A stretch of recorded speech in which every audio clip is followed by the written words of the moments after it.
আসসালামু আলাইকুম গাইস। তো আজকের এই ভিডিওতে আপনাদের সামনে এমন একটা রাস্তা তুলে ধরবো যে রাস্তার নাকি মূলত কোনো মা বাপ নাই। তো এই কথাটা বলার কারণ আপনারা নিজেরাই কিছুক্ষণ পরে বুঝতে পারবেন।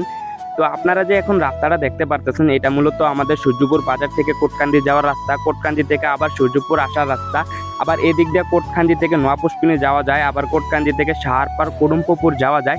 আমাদের ভান ইউনিয়নের ভিতরে যত রাস্তা আছে, তো মূলত সবগুলো রাস্তায় কিন্তু পাক্কা হয়ে গেছে। এখন পর্যন্ত এই রাস্তায় কোনো কাজ হয় নাই।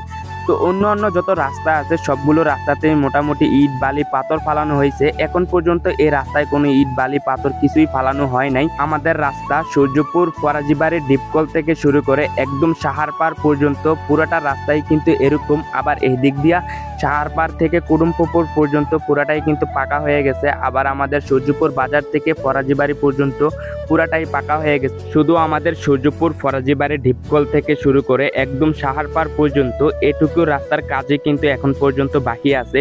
তো আরেকটা কথা বলতে ভুলে গেছি, আমাদের যেই গত বছর কুরবানির ঈদ আসছিল, আমাদের কুরবানির ঈদের নামাজ কিন্তু আমরা ঈদগাহে যেয়ে পড়তে পারি নাই।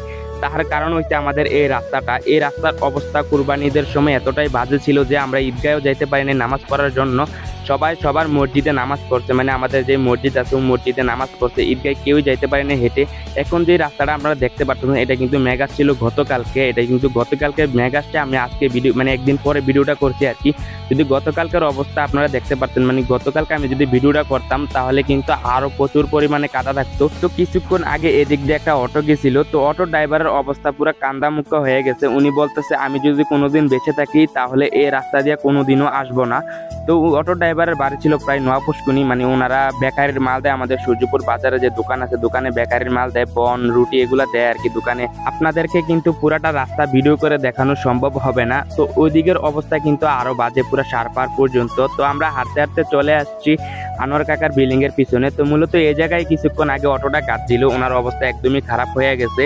তো আপনারা যে রাস্তাটা দেখতে পারতেছেন, এই রাস্তায় যদি অন্তত পক্ষে কিছু ইট বালি পাথর ফালানো হয় তাহলে কিন্তু মানুষ অনায়াসে চলাফেরা করতে পারবে। তোমাদের কারোর সামনে যদি আমার এই ভিডিওটা পড়ে থাকে তাহলে অবশ্যই তোমরা শেয়ার করে দিবা। তোমার একটা শেয়ারের কারণে হয়তোবা আমাদের এই রাস্তাটার কিছু পরিবর্তন হতে পারে। তোমরা অনেকে বলো যে আমার ভিডিওর কোয়ালিটি খারাপ হয়। হ্যাঁ, এটা আমিও জানি যে আমার ভিডিওর কোয়ালিটি খারাপ হয়।